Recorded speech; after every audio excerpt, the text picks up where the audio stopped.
निर्मित भागवत परिमंडले भक्तियज्ञेर ज्ञानयज्ञेर शुभारम्भे प्रारम्भे अस्मदीय परम आराध्य वंदनीय पूजनीय स्मरणीय प्रातस्मरणीय जीवनधन जीवन सर्वस्व श्री श्री गुरुपाद पद्मे श्री गुरुपदारविंदे पराध्य कोटि दंडवत प्रणति तत्सह गुप्त बृंदावन भाटपाड़ार এই মহান যজ্ঞের যিনি সেবাচার্য অধ্যক্ষ তার চরণ যুগলে দণ্ডবত প্রণতি জ্ঞাপন পূর্বক সমাগত সুমঙ্গল সাধু সমাজ বৈষ্ণবজন সজ্জন মহতজন গুণীজন জ্ঞানীজন অনুরাগী ভক্তজন শ্রদ্ধাশীলা ধর্মশীলা শক্তি স্বরূপিণী কল্যাণিয়া মাতৃগণ সমাগত সকল ভক্তচরণে দিন অতি দিনের পক্ষ হতে বন্দনাপূর্বক সশ্রদ্ধ দণ্ডবত প্রণতি আপনাদের একান্ত কৃপা কণা প্রার্থনা যাচনা করি। ভাগবত সর্ববেদান্ত সার অমল পুরাণ প্রজাপতি সনক পিতা বেদ বক্তা আদিগুরু ব্রহ্মা বলছেন তাবদ গ্রহধস্তেনা কারাগৃহং গিরম তাবগ্ন মোহনী গড় যাবৎ কৃষ্ণ নতে জনা। ব্রহ্মাজির এই শ্লোকের উপরে কিঞ্চিত সিন্ধুতে বিন্দু আস্বাদনের প্রয়াস। যাবৎ কৃষ্ণ নতে জনা, একটু ধ্যান দিন। কংস তার বোন এবং ভগ্নিপতি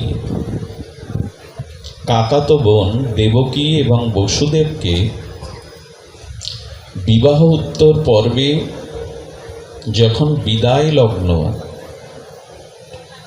তখন কংস সারথীকে বলছেন তুমি নেমে যাও, আজ আমি রথের সারথি হয়ে আমার স্নেহ আর মমতার আশ্রয় দেবকী বসুদেবকে আজ আমি নিজে পৌঁছে দেব শ্বশুরালয়ে। এইখানেই দেবকী বসুদেবের জীবনে মর্মান্তিক ভুল হয়ে গেল। রথের সারথির দায়িত্ব কংসের উপরে দিয়ে দিল। আমাদের জীবন চলার পথে, আমাদেরও সংসারের পথে এটিই ভুল। আস্তে কি ভুল? অর্জুনের কপিধ্বজ রথের সারথির দায়িত্ব কাকে দিয়েছিলেন? অর্জুন রথের দায়িত্ব কার উপরে দিয়েছিলেন? শ্রীকৃষ্ণের উপরে। দেবকী এবং বসুদেব রথের দায়িত্ব কার কাছে দিলেন? কংসের উপরে।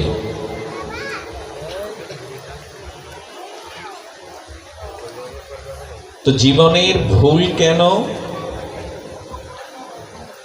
না? দেখুন,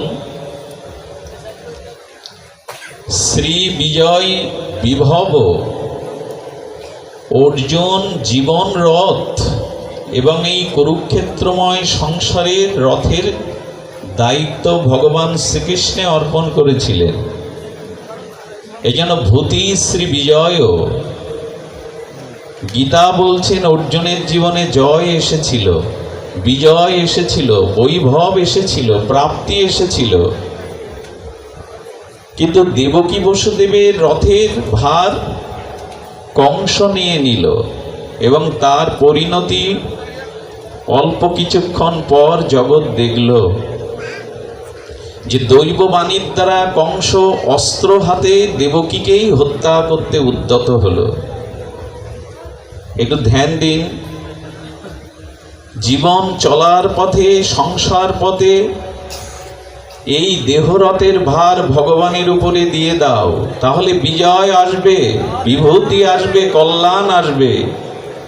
কিন্তু রথের ভার কখনো চলার পথে কংসের হাতে দিও না। কংস শব্দের অর্থ হলো দম্ভ, অভিমান। আর কৃষ্ণ শব্দের অর্থ হলো যিনি স্বয়ং ভগবান। জীবনের এই চলার পথে, সংসার পথে জীবন রথের দায়িত্ব ভগবানের উপরে না। কি হচ্ছে সামনে, কথা বলা যাবে না।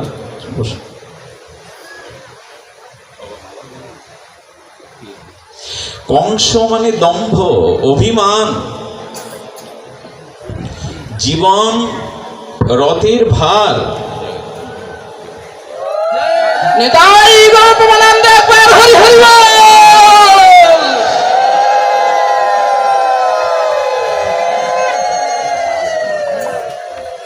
রথের ভার অহং দম্ভের হস্তে সমর্পণ করো না, ভগবানের হাতে সমর্পণ করো। আচ্ছা, এই যে আমাদের জীবন, এই যে সংসারময় কুরুক্ষেত্র, এখানে তো যুদ্ধ আছে, সৎ অসৎ, সুখ দুঃখ, ভালো মন্দ, অনুকূল প্রতিকূলতার সাথে যুদ্ধ আছে। কিন্তু এই জীবন যুদ্ধে রথ ভগবানের হাতে সমর্পণ করবার শিক্ষা দিচ্ছেন। অভিমান বা দম্ভের হাতে যদি জীবন চলার রথ চলে যায়, তবে কংসের যে পরিণতি হলো, দেবকী বসুদেবের যে পরিণতি হলো, আর তাদের গারস্থ ধর্ম, সংসারের নিরাবিল গারস্থ আশ্রমে যেতে হলো না, কারাগারে যেতে হলো। আচ্ছা, কেউ যদি প্রশ্ন করেন, অর্জুন সমসময়কালীন কুরুক্ষেত্রে শ্রীকৃষ্ণকে রথের ভাত দেওয়ার যে সমর্পণ করেছিলেন, সেখানে কৃষ্ণ বর্তমান ছিলেন। এখন আমি কৃষ্ণকে কোথায় পাবো যে আমার জীবন চলার পথে রথ কৃষ্ণকে সঁপে দেব? যদি এই প্রশ্ন আসে যে অর্জুন শ্রীকৃষ্ণকে স্বয়ং বর্তমানে পেয়েছিলেন, তাই সারথীর দায়িত্ব দিয়েছিলেন, এখন কৃষ্ণ আমরা কোথায় পাবো? আমি শ্রীকৃষ্ণের হাতে এই জীবন রথের সারথী রূপে তাকে বরণ করব, কিন্তু এখন বর্তমান কৃষ্ণ কোথায় পাবো যে আমার জীবন রথের সারথী হওয়ার আহ্বান করব? তার উত্তর দিয়েছেন ভাগবত। অভিন্ন কৃষ্ণ হলো কৃষ্ণ ভজন। কৃষ্ণ এবং কৃষ্ণ ভজনের মধ্যে কোনো পার্থক্য নেই, ভিন্নতা নেই, অভিন্ন। তাই ভগবত ভজনের হাতেই জীবনের রথ তুলে দাও। ভজনের হাতে দেওয়া মানে কৃষ্ণের হাতেই দেওয়া। ভজনের হাতে তুলে দাও জীবন।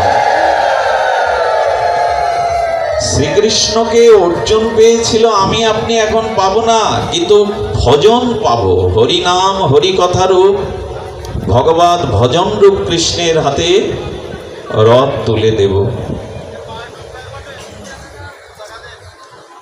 আর যদি দম্ভ অভিমানের হাতে রথ তুলে দিয়ে কারাগারে যেতে হয়, অর্থাৎ জীবনে যদি পতন আসে, পরাজয় আসে, স্খলন আসে, ভয় পেও না।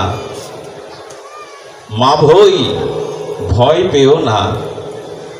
জীবন চলার পথে যদি জীবনে পরাজয় আসে, জীবনে যদি দৈন্য, দুঃখ আর তোমার প্রতিকূল, মহাপ্রতিকূল অবস্থা আসে, ভয় পেও না।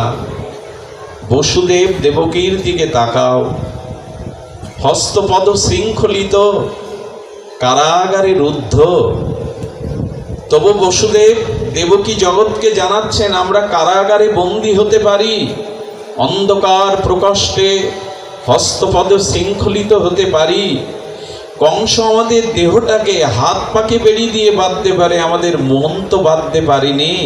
তাই আমরা এই কারাগারেই থেকে ভগবানকে ডাকবো, কারণ আমি ভগবানের কাছে না যেতে পারি, ভগবান কারাগারে আসতে পারে, এই কৃপা এই শক্তি তার আছে। যদি জীবনে ভুল হয়ে থাকে, অভিমান অহংকারে প্রতিকূলতা এসে যায়, অন্ধকার এসে যায়, বন্দিততা এসে যায়, স্খলিত পতিত অবস্থায় ভরসা হারিও না। কারাগারে থেকে যেমন বসুদেব দেবকী চোখের জলে আরতিতে হৃদয়ের সমস্ত নিগড়ে প্রীতি প্রেমের দ্বারা ভগবানকে ডেকেছিল। দেখুন কারাগার, এখানে লোকমান্য তিলকও কয়েক মাস কারাগারে ছিলেন, মহাত্মা গান্ধী তো বহুবার কারাগারে গেছেন, আমাদের বঙ্গবন্ধু ইনিও কারাগারে গেছেন। দেখুন প্রতিকূল অবস্থাটাই যে মঙ্গলময়ে রূপান্তরিত করা যায়, এটি ওনারা দেখিয়ে গেছেন। লোকমান্য তিলক কারাগারের মধ্যেই গীতার টিকা লিখেছিলেন, যেটা জগৎ খ্যাত। মহাত্মা গান্ধী কারাগারের মধ্যে ভজনই করতেন। ঋষি অরবিন্দ কারাগারেই বিষ্ণু দর্শন করেছিলেন। অর্থাৎ তুমি যে প্রতিকূল অবস্থায় আর নিমজ্জিত হও, ওই প্রতিকূলতার মধ্যে, অন্ধকারের মধ্যে, হতাশার মধ্যে হতাশাগ্রস্ত না হয়ে ভগবানকেই স্মরণ করো। কারাগারেই লোকমান্য তিলক গীতার ভাষ্য টিকা লিখলেন। ঋষি অরবিন্দ কারাগারেই ধ্যানের দ্বারা বিষ্ণু জ্যোতি দর্শন করলেন। মহাত্মা গান্ধী কারাগারে ভজনেই কাজে লাগিয়েছেন, লেখনীতে কাজে লাগিয়েছেন। এই জন্য জীবনের যে প্রতিকূল অবস্থায় আসুক, ভজন ছেড়ে দিও না, ভগবানকে আহ্বান করো। আচ্ছা, ভাদ্রে কৃষ্ণ কেন আসবেন? বসন্তে আসতে পারতেন, ভাদ্র আসে শ্রাবণের পরে। শ্রাবণ শব্দটা জানিয়ে দিচ্ছে শ্রবণ। যদি ভগবানের গুণকীর্তন শ্রবণ করতে পারো, আর সেই শ্রবণ করতে করতে ভগবানের প্রতি রতিমতি প্রেমে যদি ভাদ্রের মতো তোমার নয়নে অশ্রু ধারা বয়, তখন কারাগারে প্রতিকূলতা অন্ধকারের মধ্যেও ভগবান উপস্থিত হবেন, তোমাকে কল্যাণ করবেন। কারাগারে হাত পা বাঁধা থাকতে পারে, একবার একবার দাও, বারবার দিতে পারে। কারাগারে হস্তপদ বাঁধা থাকতে পারে, কিন্তু মন বাঁধা থাকে না। সংসারটাও তো কারাগার। এখানে বসে ভগবানকে স্মরণ করো।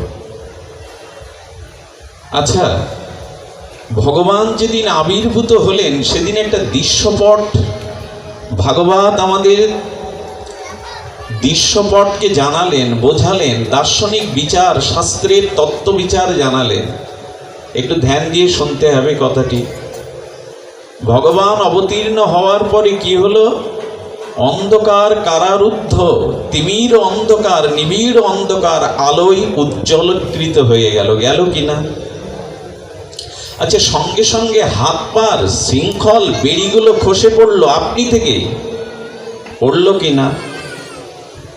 এবং দুয়ারে যারা পাহারাদার ছিল, প্রহরী ছিল, তারাও অসচেতন হয়ে ঘুমিয়ে পড়ল।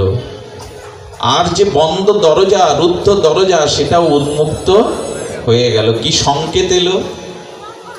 যদি সংসার রূপ কারাগারে মায়ার শৃঙ্খলে আবদ্ধ থাকো, তবু মন প্রাণ দিয়ে ভগবানকে স্মরণ করো, ভগবানের ভজন করো। সেই আকুল আহ্বানে, আরতিতে, ভজনের দ্বারা যেদিন তুমি ভগবানকে বুকে নিতে পারবে, বসুদেব যেই বুকে নিল ভগবানকে, সঙ্গে সঙ্গে অন্ধ কারারুদ্ধ আর তিমির অন্ধকারশ্চন্ন কারাগার আলোয় ভরে গেল। তেমনি ভগবানকে যদি ভজনের দ্বারা, সাধনের দ্বারা হৃদয়ে নিতে পারো, তোমার অনন্ত জন্মের পাপরূপ অন্ধকার হৃদয় থেকে দূরীভূত হবেই হবে। প্রেমের আলো জ্বলে উঠবে, জ্ঞানের আলো জ্বলে উঠবে। বারবার বারবার দিতে হবে না মা, হরিকথা শোনন। আমাদের হৃদয়ে অন্ধকার আছে, অনন্ত জন্মের কামনা বাসনা, ভোগ বাসনা, প্রবৃত্তি বৃত্তি, ভোগের বাসনার অন্ধকার আছে। সেই অজ্ঞানতম তিমির অন্ধকার দূর হবে যেদিন ভগবানকেই বুকে নিতে পারবো, তার স্মরণকে বুকে নিতে পারবো। মায়ার শৃঙ্খল খসে পড়বে। আর ব্রজের পথে যেতে, ভগবানের পথে যেতে, মুক্তির পথে যেতে, প্রেমের পথে যেতে যে দরজা রুদ্ধ ছিল তা আপনি থেকেই খুলে যাবে। কাম, ক্রোধ, লোভ যারা তোমাকে ব্রজের পথে, ভগবানের পথে যেতে দিত না, কংসরূপ অভিমান, দম্ভ, এরা বাধা হয়ে দাঁড়িয়েছিল প্রহরী, তারাও অচেতন হয়ে যাবে। তোমার যাওয়ার পথ পরিষ্কার হয়ে যাবে।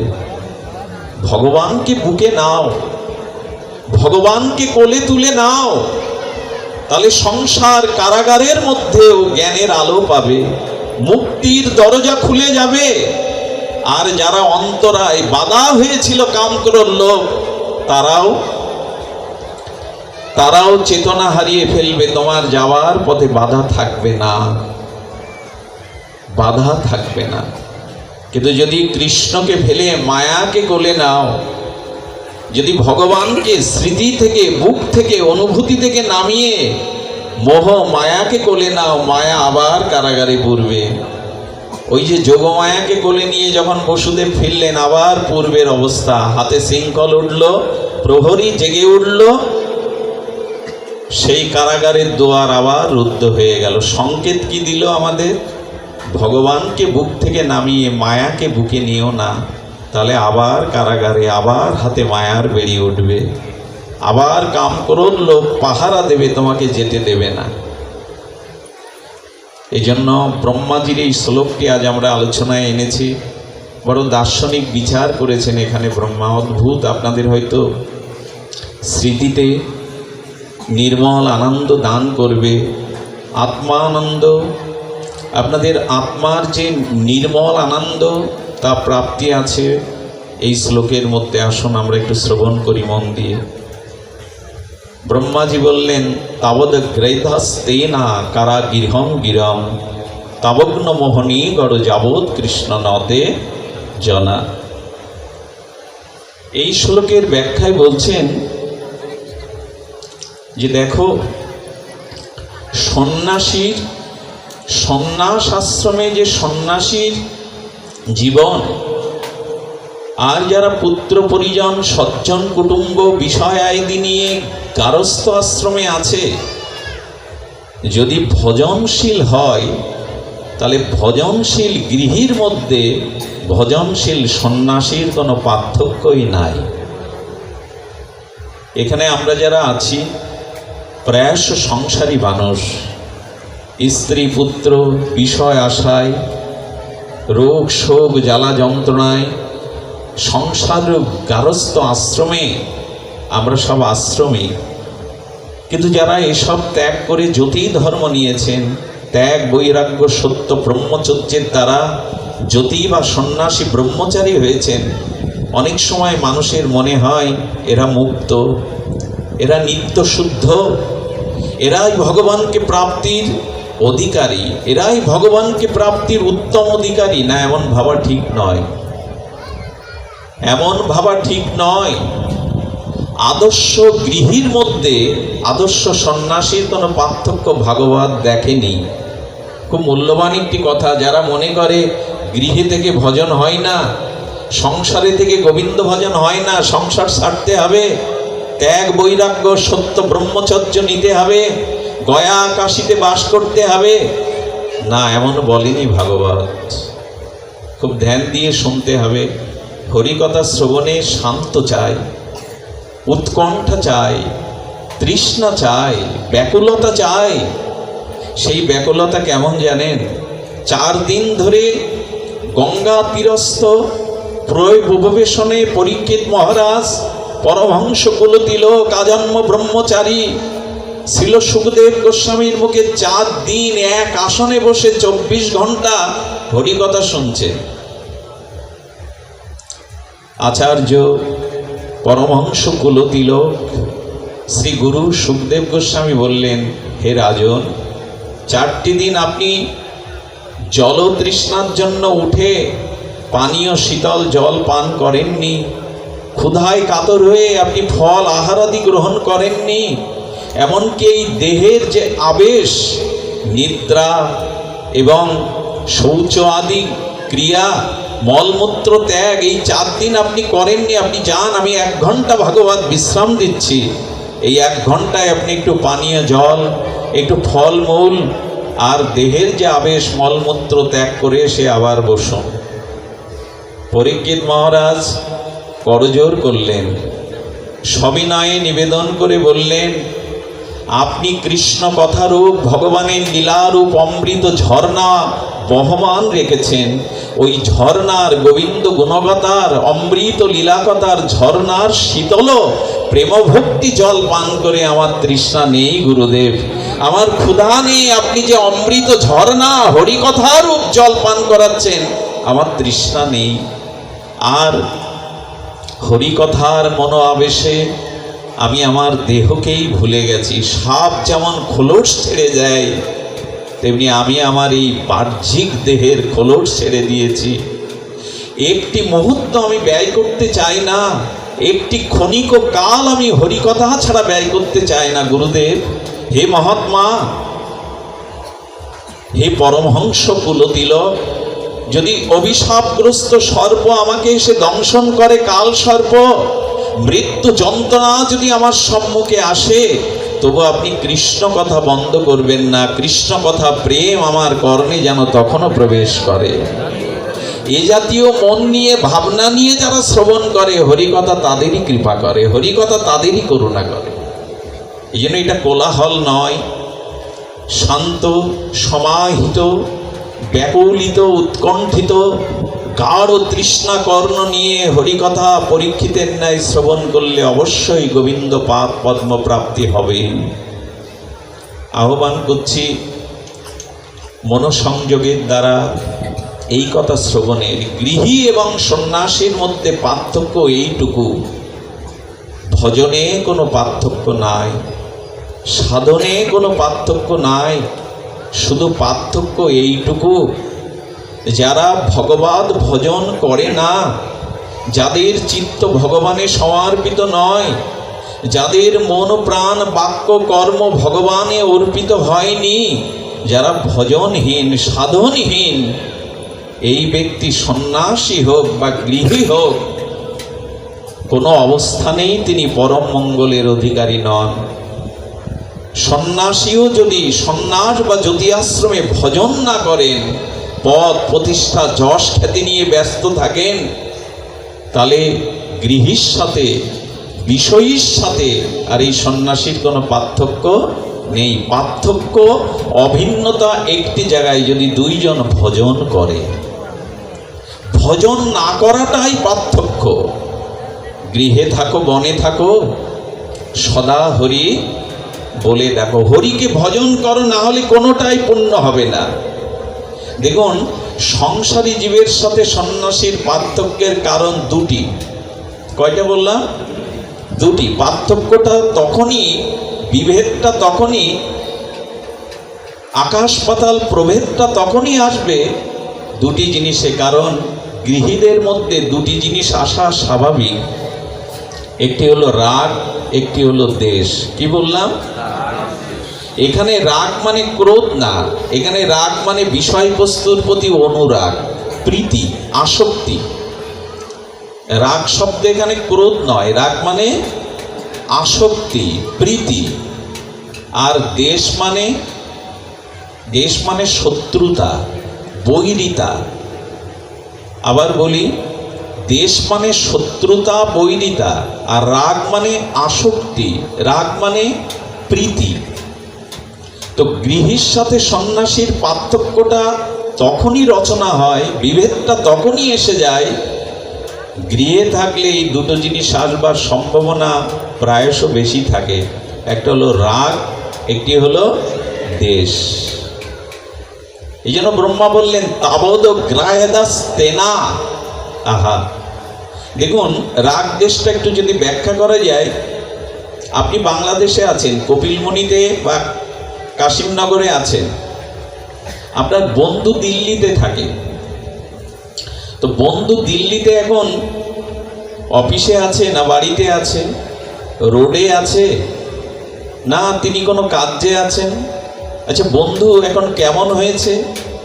মানে তার অবয়ব চেহারাটা কেমন হয়েছে। আপনি বাংলাদেশে থেকে ভারতবর্ষের রাজধানী দিল্লিতে আপনার বন্ধুর চিন্তা করছেন, ভালো আছে তো, সুখে আছে তো, শান্তিতে আছে তো, এখন কি অফিসে আছে না বাসায় আছে। আচ্ছা, এইখানে মন ওখানে চলে গেল কি করে? মনটা দিল্লিতে চলে গেল কি করে কাশিমনগর থেকে? আপনাকে না জানিয়ে ফাঁকি দিয়ে মন ওখানে চলে গেছে। যাওয়ার একটাই কারণ, রাগ, মানে বন্ধুর প্রতি আপনার আসক্তি বা প্রীতি। আপনি আছেন গৃহে, আপনি আছেন কপিলমুনিতে, কিন্তু দিল্লিতে যেহেতু বন্ধুর প্রতি আপনার রাগ আছে, প্রীতি আছে, আসক্তি আছে, মনটা ওখানে চলে গেছে। এই যে প্রীতি, সংসারে আছি অথচ বাংলাদেশে আছি অথচ ওখানে মন চলে গেছে। আচ্ছা, মনটা কে নিয়ে গেল? আমি যদি প্রশ্ন করি, মনটা আপনাকে ফাঁকি দিয়ে আপনাকে জানতে দেয়নি চিন্তাটা কখন চলে এসেছে।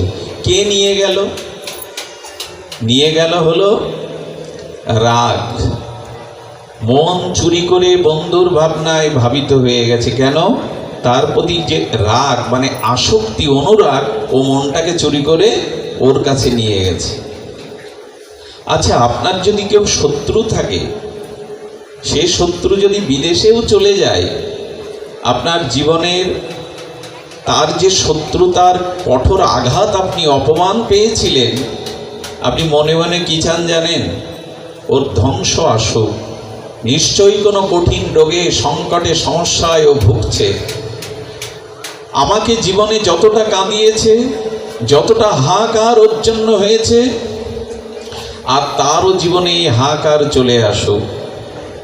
একজনের ক্ষতির চিন্তা, একজনের জীবনে যাতে পরাভবও আসে, তার জীবনে যাতে পরাজয়, দুঃখ, যন্ত্রণা আসে, সেই শত্রুর প্রতিও বা আপনার মন গেল কেন? বিষণ্ণতায় আর আপনার বিরক্তিতে মন কেন চলে গেল? চলে গেল এই কারণে যে শত্রুর প্রতি আপনার মনের দ্বেষ আছে, শত্রুতা আছে। বোঝা গেল কি? তো ব্রহ্মা বললেন, সংসারী জীবের এই দুটোই বাধা। বাধা এই জন্য যে এই সংসারে গিয়ে কাউকে সে শত্রু জ্ঞান করে, এই জন্য তার মনে একটা ভীতি, চিন্তা, একটা অসন্তোষ লেগে থাকে। আবার কারো কারো প্রতি তার প্রবল আসক্তির জন্ম নেয়, এই জন্য তার কথাও তার মন প্রীতিতে ভাবে। ব্রহ্মা বলছেন, ভগবান, যদি রাগ ও দেশ তোমার প্রতি কেউ সংসারে থেকে দিতে পারে, রাগ এবং দেশ দুটোই যদি তোমার প্রতি দিতে পারে, তাহলে সংসারে থেকেও সে সন্ন্যাসী, সংসারে থেকেও সে তোমার। কারণ আমাদের মন চুরি হয়ে গেছে। ব্রহ্মা বললে স্তেনা, স্তেনা মানে আমাদের মন চুরি হয়ে গেছে। চুরি হয়ে গেছে কোথায়? না, ভগবানকে যে মনটা দেওয়ার কথা ছিল, রাগ বা অনুরাগ, দেশ বা অনুরাগ। আচ্ছা, কংস কৃষ্ণের প্রতি কি রাগ দিয়েছিল? মানে অনুরাগ দিয়েছিল, ভালোবাসা দিয়েছিল? কংস কৃষ্ণকে কি রূপে ভাবত? একটু কথা বলুন। শত্রু রূপে। উনি দেয়ালের দিকে তাকালে মনে হতে দেয়াল ভেড়ে কৃষ্ণ আসছেন আমাকে মারতে। হাতে জলের গ্লাস দিলে মনে করতে এর মধ্যে কৃষ্ণ বিষ দিয়ে দিয়েছে। স্বপ্নেতে চিৎকার করে উঠতেন। কংসের কি কৃষ্ণের প্রতি অনুরাগ ছিল, প্রীতি, ভালোবাসা ছিল? কি ছিল? শত্রুতা, দেশ। ব্রহ্মা বললেন, ভগবান, তোমার প্রতি রাগ দেশ না দিয়ে মনটা চুরি করে অন্য স্থানে দিয়েছে। কাউকে ভালোবাসে, কাউকে ভালোবাসা নেই, দুই জায়গায় দিয়েছে। এই দেওয়ার কারণে তোমার থেকে মনটা আর অন্যদের প্রতি শত্রু মিত্র রাগ দেশে দেওয়ার কারণে গৃহেও সে তোমাকে পেল না, ফেসে গেল। আর সন্ন্যাসী সে আশ্রমে থেকে তার যে রাগ, তার যে যা কিছু, অনেক সময় ভগবানের প্রতি রাগ করে, যেটা মনে করলাম প্রভু হলো না। অনেক সময় অভিমান দেখায়, একটু রেশ করে।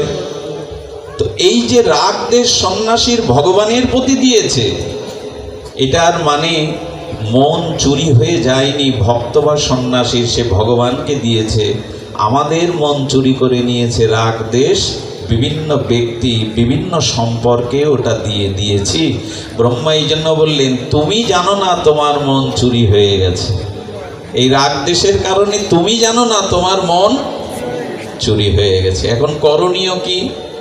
করণীয় দেখুন, রাগ দেশটা যাদের প্রতি দিচ্ছেন ওটা যদি শ্রীকৃষ্ণের মনে করে সবাইকে কৃষ্ণমুখী করবার আপনার ভাবনা অভিপ্রায় হৃদয়ে থাকে, তাহলে ওই রাগ দেশের সম্পর্কের সাথে আপনি ভগবানের জুড়ে দিতে পারেন। এই দেওয়ার